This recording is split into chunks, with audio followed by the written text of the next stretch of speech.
12. Natasha was 16 and it was the year 1809, the very year to which she had counted on her fingers with Boris after they had kissed 4 years ago. Since then she had not seen him. Before Sonya and her mother, if Boris happened to be mentioned, she spoke quite freely of that episode as of some childish, long-forgotten matter that was not worth mentioning. But in the secret depths of her soul the question whether her engagement to Boris was a jest or an important binding promise tormented her. Since Boris left Moscow in 1805 to join the army, he had not seen the Rostovs. He had been in Moscow several times, and had passed near Otradnoe, but had never been to see them. Sometimes it occurred to Natasha that he not wished to see her, and this conjecture was confirmed by the sad tone in which her elders spoke of him. "Nowadays old friends are not remembered," the Countess would say when Boris was mentioned.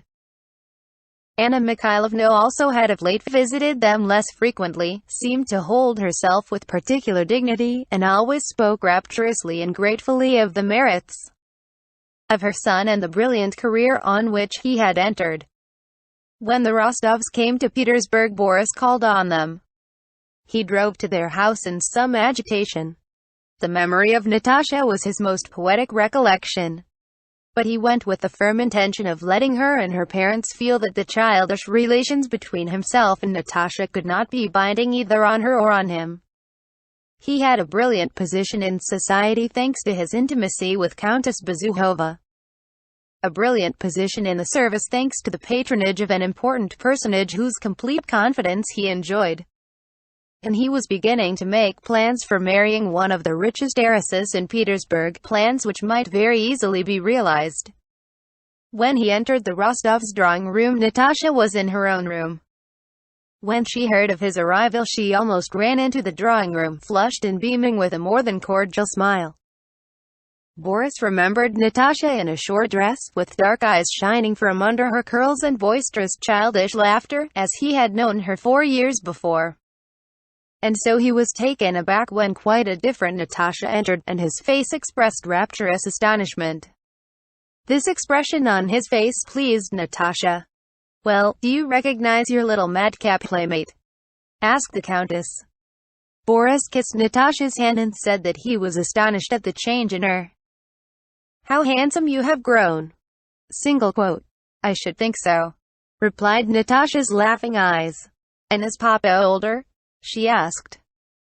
Natasha sat down and, without joining in Boris' conversation with the Countess, silently and minutely studied her childhood suitor. He felt the weight of that resolute and affectionate scrutiny and glanced at her occasionally.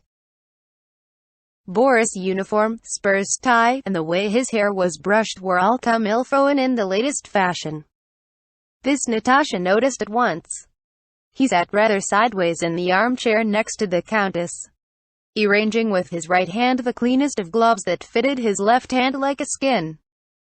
And he spoke with a particularly refined compression of his lips about the amusements of the highest Petersburg society, recalling with mild irony old times in Moscow and Moscow acquaintances. It was not accidentally, Natasha felt, that he alluded, when speaking of the highest aristocracy, to an ambassador's ball he had attended, and to invitations he had received from N. and S. All this time Natasha sat silent, glancing up at him from under her brows. This gaze disturbed and confused Boris more and more. He looked round more frequently toward her, and broke off in what he was saying. He did not stay more than 10 minutes, then rose and took his leave. The same inquisitive, challenging, and rather mocking eyes still looked at him.